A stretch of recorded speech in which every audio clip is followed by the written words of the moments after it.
day everyone, my name is Marjorie S. Perez from BSE 3L.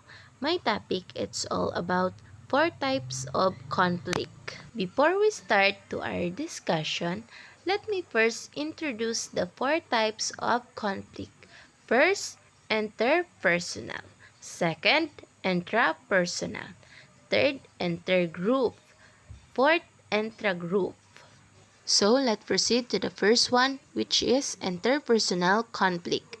Refers to a disagreement or dispute between two or more individuals, often involving incompatible goals, values, or behaviors. For example, two employees arguing about the best way to complete a task. One employee might prefer a more traditional, step-by-step approach, while the other prefers a more innovative, rapid methods. So, interpersonal conflict is a disagreement between people because of different objects, principles, or methods is known as interpersonal conflict. The next one is intrapersonal conflict. Refers to the internal struggle or disagreement that an individual experiences within themselves.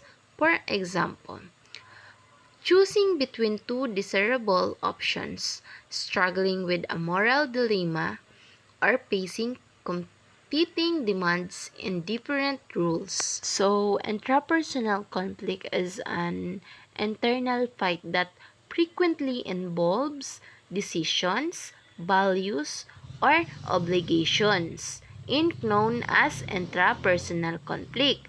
For instance, a person can be conflicted about choosing to remaining near family or pursue a career opportunities. The third one is intergroup conflict. Refers to negative interactions and tensions between different groups of people, often stemming from perceived incompatible goals, values, or interests. For example, political parties disagreeing on policy, sports teams competing fiercely, or different departments within a company vying for resources. So, intergroup is a conflict between groups resulting from conflicting interests, values, or aims is known as intergroup conflict. For instance, a company's departments may be for few months leading to conflict and rivalry. The last one is intragroup conflict. Refers to disagreements and disputes that occur within a group or team.